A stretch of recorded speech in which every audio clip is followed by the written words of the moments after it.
రాంబాబు రాజుకి బీచ్ ఈడు పెంచుకుంటాం పోలీసు వాళ్ళు తీసుకోపోయినారంట బిగాలు పోలీసు వాళ్ళు తీసుకోపోయినారంట బిగాలు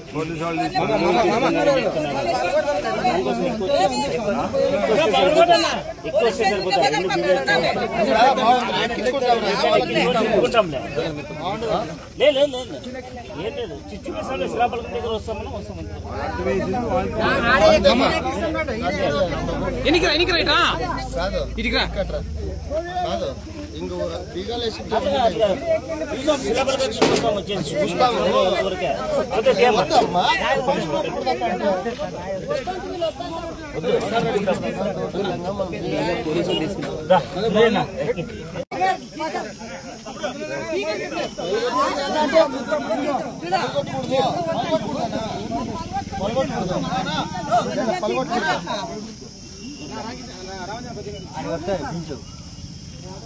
రాంబాబు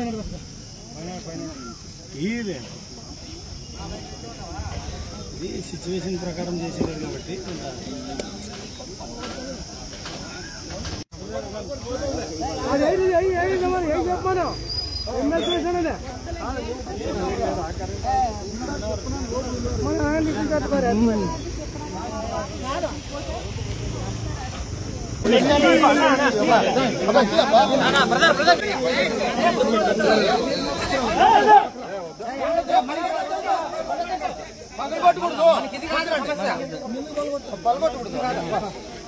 జరుకోండి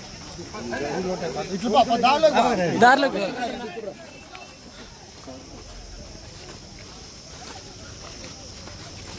పోలీసు వాళ్ళు మీరు ఎట్లా పోతారంటే మీతో లేవా మీరు ఎట్లా పోతారంటే లేవు వాళ్ళు వేసుకోమని బీగారు పోలీసు వాళ్ళు వేసుకోమని ఏమని చెప్తారు వాళ్ళు మీరు ఎక్కడ పెట్టుకుంటే వాళ్ళు ఇస్తారు మీద ఉంటామన్నారు ఉంటారు అక్క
శ్రీనివాస్ గారు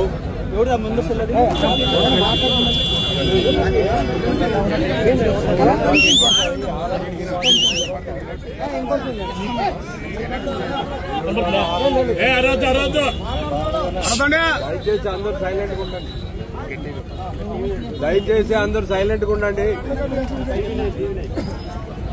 ఈరోజు కాలువ శ్రీనివాసులు గారు మొట్టమొదటిగా సవాల్ విసిరినప్పుడు మీ ఇంటికే వస్తా అని చెప్పిన నాయకుడు ఈరోజు మొదటి నుంచి మేము చెప్తున్నాం 21వ తారీఖు ఎట్టి పరిస్థితుల్లో ఎక్కడైతే చంద్రబాబు నాయుడు గారు కానీ రాజశేఖర రెడ్డి అన్న గారు కానీ శిలాఫలకాలు వేశారో, అలాగే జగన్మోహన్ రెడ్డి గారు నిరాదీక్ష చేశారో ఈ ప్రాంతంలోనే మనం చర్చించుకోవాల్సిన అవసరం ఉంది. జనాలకు కూడా తెలియాల్సిన అవసరం ఉంది.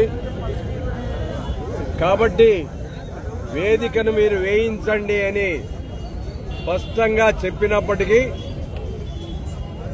ఆయనకి చెప్పడానికి విషయం లేక మీ కాన్స్టిట్యున్సీలోనే జీడిపల్లిలో నేనేసా, నీకోసం కుర్చీ పెట్టా, మీరు రాలేదు అని చెప్తున్నాడంటే ఇంతకంటే నీచమైన ఆలోచన ఏమైనా ఉందా? ఒక్కసారి ఆలోచన చేయాల్సిన అవసరం ఉంది.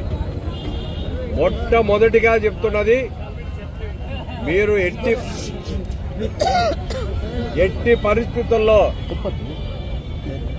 ఉరవకొండ శంకుస్థాపన చేసిన ప్రాంతంలోనే పెట్టాలి, వేరే దగ్గర పెట్టడానికి వీలు లేదు అని స్పష్టంగా చెప్పినప్పటికీ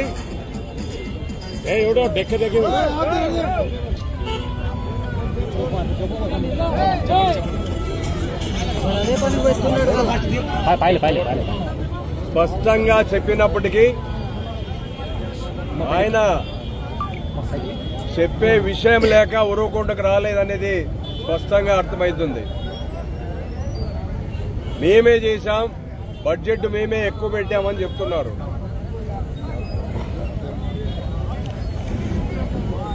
చంద్రబాబు నాయుడు గారు 2 సార్లు, అలాగే పెద్దలు రామారావు గారు ఒక్కసారి ఈ కెనాల్ కు శంకుస్థాపన చేయడం జరిగింది.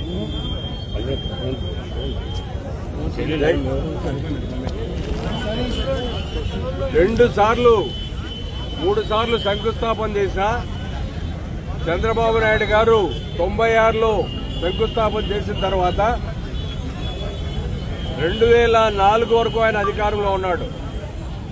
మార్చి వరకు అనుకుంటా, మార్చి.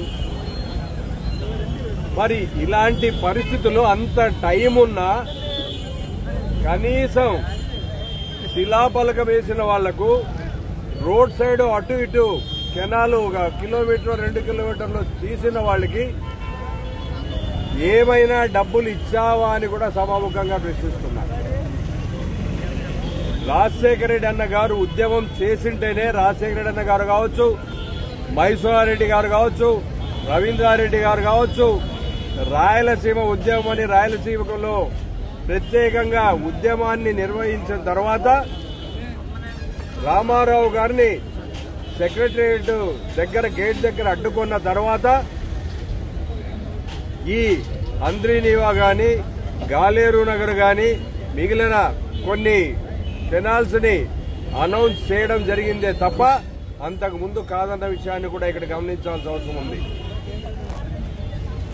మహానుభావుడు రామారావు గారు 86, 87లో శంకుస్థాపన చేస్తే తర్వాత 2 సంవత్సరాలు అధికారంలో ఉన్నారు. దాని తర్వాత చంద్రబాబు నాయుడు గారు 9 సంవత్సరాలు అధికారంలో ఉన్నారు. ఏ ఒక్క రోజైనా కనీసం ఒక గంప మట్టైనా మీరు తీశారని అడుగుతున్నా. అది చేయకుండా పైగా 40 టీఎంసీలుండే హంద్రీనీవాను కేవలం 5 టీఎంసీలు కుదించి జీవో ఇచ్చిన విషయం వాస్తవం కాదా? ఇది రాయలసీమ వాసులకు ద్రోహం చేసినట్లు కాదా అని సభాముఖంగా ప్రశ్నిస్తున్నాం మీ పత్రికా ప్రెస్ మూలకంగా. కేవలం 5 టీఎంసీలో తీసుకొస్తా అంటే ఆ రోజు అందరూ కూడా చెప్పడం జరిగింది 40 టీఎంసీలని మీరు 5 టీఎంసీలకు ఎట్లా కుదిస్తారు అని. అయినా ఆయన పట్టించుకున్న పరిస్థితి లేదు. అలాంటి పరిస్థితుల్లో రాజశేఖర రెడ్డి అన్న గారు ముఖ్యమంత్రి అయిన తర్వాత వచ్చిన ఒక్క నెల లోపలే జీవో ఇవ్వడం జరిగింది. జీడిపల్లి రిజర్వాయర్ కట్టడానికి